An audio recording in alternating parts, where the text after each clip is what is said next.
اور اب شارق جمال اور اس جیسے بے شمار قابل اور کامیاب لوگ کسی کردہ اور کسی نا کردہ گناہ کی پاداش میں بے دردی سے تاریک راہوں میں مارے گئے لوگ، قابل اور کامیاب لوگ جن کی زندگی کو لوگ ہمیشہ رشک اور حسرت سے دیکھا کرتے تھے، جن کی کامیابیوں پر لوگ مبارکباد دینے سے پہلے اپنی قسمت اور اپنی اولاد کو کوسا کرتے تھے، اور المناک ترین سانحے کے بعد ہم جیسے لوگ جو انہیں قریب سے جانتے نہیں، پل بھر کو گہرے دکھ اور تاسف کا اظہار کرتے ہیں، اور جن لوگوں نے انہیں ہمیشہ قریب سے دیکھا ہوتا ہے، ہر کامیابی اور قابلیت پر رشک اور حسد بھری داد دی ہوتی ہے، وہ افسوس کے ساتھ اس جملے کا اضافہ بھی کر دیتے ہیں کہ نظر ہی لگ گئی، آہ کامیاب اور قابل لوگ، شارق جمال اور اب شارق جمال۔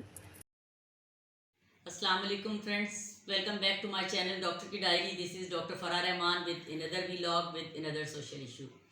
آج کا سوشل ایشو آج کا ہاٹ ایشو بھی ہے۔ جی ہاں جناب، میں DIG شارق جمال کی ایک دم اچانک افسوسناک ڈیتھ کے بارے میں بات کرنا چاہ رہی تھی۔ میڈیا پر صبح صبح آج پہلی خبر یہ سننے کو ملی، اور پھر میڈیا پر مختلف طرح کی خبریں سارا دن چلتی رہیں۔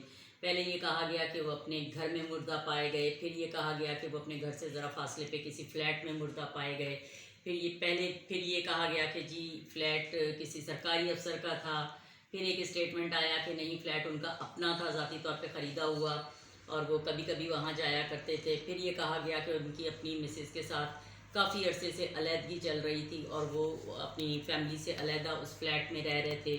کوئی خاتون وہاں اسلام آباد سے انہیں ملنے کے لیے آئی تھیں، وہ خاتون بھی کوئی سرکاری افسر تھیں، اور اس خاتون کے ساتھ ان کے جو بھی تعلقات تھے، بہرحال اسی خاتون نے ان کی ریسکیو 1122 کو انفارم کیا اور ان کی باڈی کو ہاسپٹل پہنچایا، اور بعد میں ان خاتون کو اور ان کے ساتھ ان کے ہسبینڈ بھی تھے گرفتار کیا گیا، چھوڑ دیا گیا۔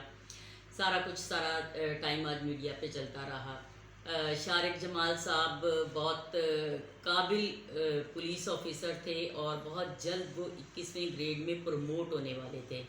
شاعر بھی تھے، لکھاری بھی تھے، اخباروں میں کالم بھی لکھتے تھے، اور ان کے 2 مجموعے کلام بھی شاعری کے چھپ چکے تھے۔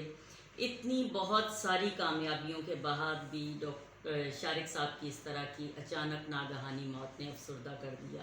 اور اس سارے قصے میں سوچنے والی بات کیا ہے، جو میں نے اس اپنی ویڈیو سے پہلے، ولاگ سے پہلے، جو میں نے اپنی ایک چھوٹی سی سم پوئٹری ٹائپ جو تحریر میں نے پڑھی ہے اس کے شروع میں، کہ اتنی بہت ساری کامیابیاں، یہ ایسی کامیابیاں ہیں جن پہ ہر بندہ رشک کرتا ہے۔ آؤٹ اسٹینڈنگ قسم کا کریئر، اس کے ساتھ انتہائی قابل انسان، تخلیقی صلاحیتوں کا مالک انسان، اور اس کے بعد اس قسم کی ناگہانی موت، اس قسم کے حالات کا شکار۔ تو آپ اس سے اندازہ کریں کہ بے تحاشا پاور، بے تحاشا قابلیت، بے تحاشا پیسہ، سب کچھ ہوتے ہوئے بھی انسان کس قسم کی ذہنی الجھنوں کا شکار ہوتا ہے، جو ان کے آس پاس قریب رہنے والے لوگوں کو پتہ بھی نہیں چلتا۔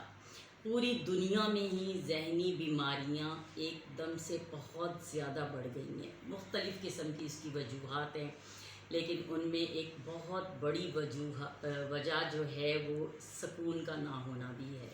شارق صاحب کی جو اپنی فیملی کے ساتھ جو بھی کلیشز تھے، جس وجہ سے ان کو الگ رہنا پڑا، ظاہر ہے وہ ایک بے سکونی کی زندگی گزار رہے تھے، اور اس بے سکونی کی زندگی سے وہ ڈرگ کی طرف گئے، اور جو خبریں شروع میں آ رہی تھیں کہ بہت زیادہ ڈرگز لینے کی وجہ سے ان کی موت واقع ہوئی ہے، اور وہ اس عمر میں تھے کہ ان کو کوئی سمجھا نہیں سکتا تھا کہ یہ ڈرگز لینا غلط بات ہے۔ ان کا تو پیشہ اس طرح کا تھا کہ وہ تو دوسروں کو سمجھانے والوں میں سے تھے کہ ڈرگز کے کیا نقصان ہو سکتے ہیں، لیکن اس کے باوجود وہ اس سے اتنا خود متاثر ہوئے کہ الٹیمیٹ ان کی جان چلی گئی۔ کہنے کا مقصد صرف یہ ہے کہ ذہنی بیماریوں کو، ذہنی الجھنوں کو بالکل بھی لائٹ نہیں لینا چاہیے۔ یہ آج کل معاشرے میں بہت زیادہ تیزی سے بڑھتا ہوا رجحان ہے۔ انزائٹی اور اسٹریس کو مرض تو سمجھا ہی نہیں جاتا ہے۔ سائیکولوجیکل ایشو، سائیکیٹرک ایشو جو ہوتے ہیں ان کو تو مرض بولنا اور ان کے کسی ڈاکٹر سے کنسلٹ کرنا تو سوسائٹی میں اسٹل ٹیبو سمجھا جا رہا ہے، اور اس کی وجہ سے مسلسل معاملات بڑھتے جا رہے ہیں۔